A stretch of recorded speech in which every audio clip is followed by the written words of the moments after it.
We've finally got some answers about what this traction control device does, and it turns out that the drivers were right.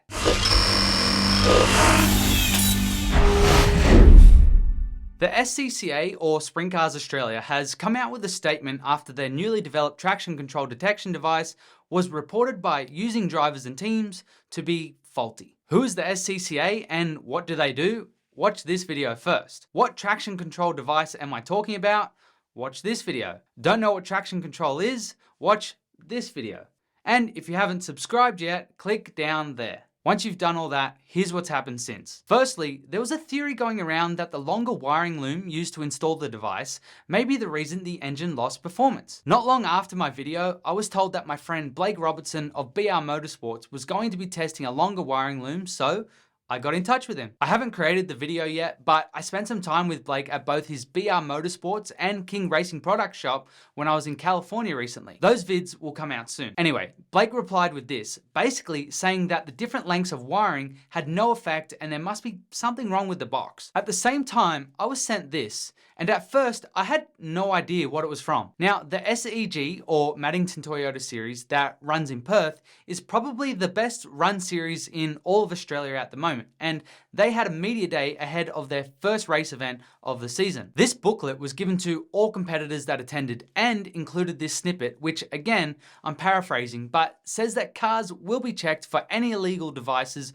or modifications, which includes monitoring devices. So although some drivers said that they had no idea about the testing of the device, they were at least informed that a monitoring device may be installed on their car at random. Which brings me to my next point. The SCCA's own rulebook states that only specific recording equipment is allowed. Also, I'm pretty sure that this is meant to be spelt with a B in it. Whether you want to argue that it's a monitoring or recording device is irrelevant, because in the end, the device definitely both monitors and records information. And sure, the SEG series can have its own specific rules, but it does seem strange that the SCCA is the ones developing this device and there's been no information or even their own official approval of this device yet. Anyway, behind the scenes, I've spoken with a lot of people since, and one of them was Ken McNamara from KRE Race Engines in Queensland. If you don't know, Ken's shop produces both top-line sprint car engines and is responsible for the Chevrolet Supercars engine. Basically, Ken knows his shit. I don't want to speak for Ken, but in a nutshell, he explained that the only way the device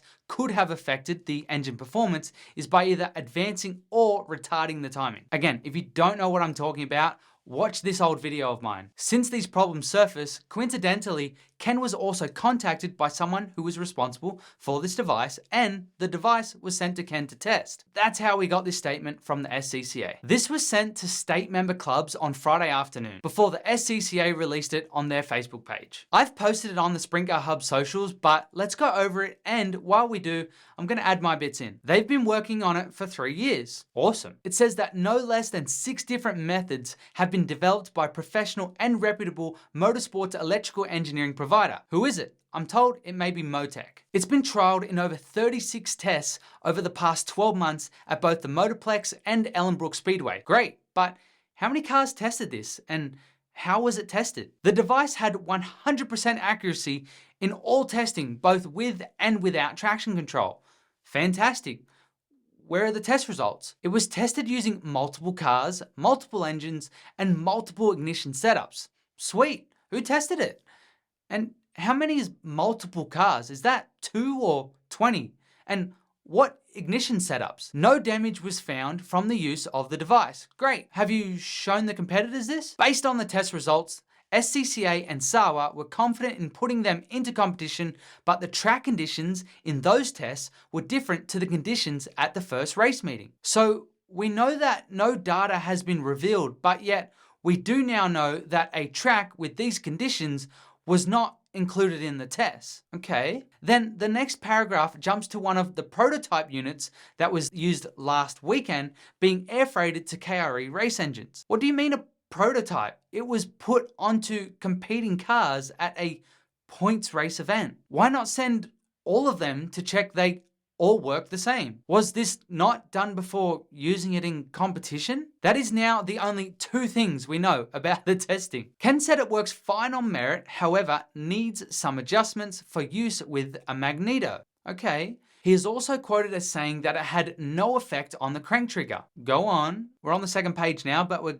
getting there. But when it was plugged into the magneto, there was a difference. Although it doesn't quote Ken with any numbers, which I'm sure he could have and would have provided the SCCA, he's then quoted as saying if the track was half a second slower, they wouldn't have felt it. Fair enough. And then he said once changes were made to the unit, he'd be happy to test it again. Okay, so hold up. We now know that at least Ken wasn't someone who tested it before it was used in competition, but also still, where are the numbers?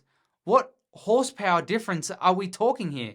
2 horsepower, 100 horsepower? And didn't you say it was tested on multiple ignition systems? Surely that included a magneto. Surely these weren't just tested on cars.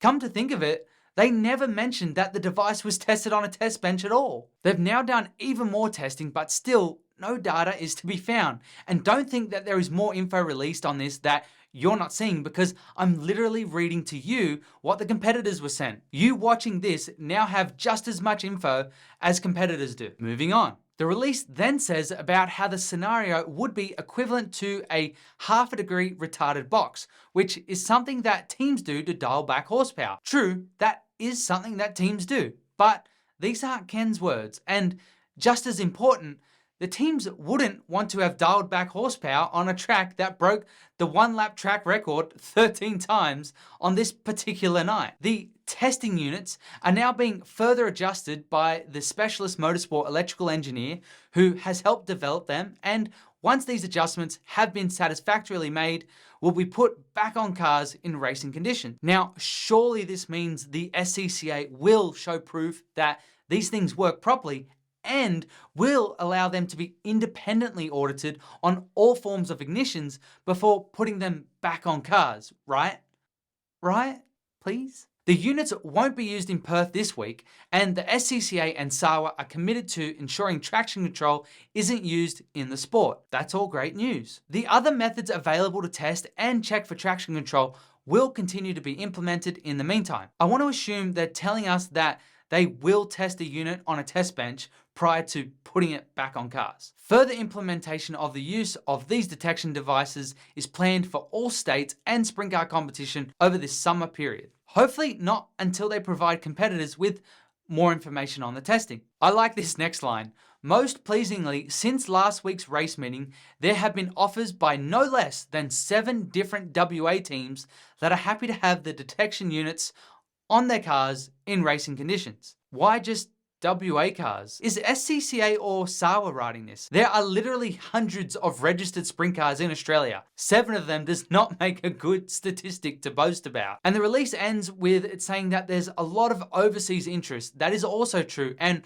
without getting into it, there is definitely some opposing views on it too. Now, I want you to comment, but first, I just wanted to add a few thoughts. Firstly, I don't want to take sides in this, and in fact, I've personally told the SCCA and others that I'm more than happy to have any person relevant to the situation on here to answer some questions. I've been accused of not sharing facts or told to get my facts right, and I can honestly say I've tried to message the relevant people and have shared more factual information than anyone else, even the people who developed and enforced the use of the device. This release should answer all of our questions, but yet it leaves us with more questions. Okay, now let me know what you think, and click subscribe already. Sorry for the people that already have, and if you have, now is the time to get your Sprint Car Hub gear to make sure that we can keep the content coming.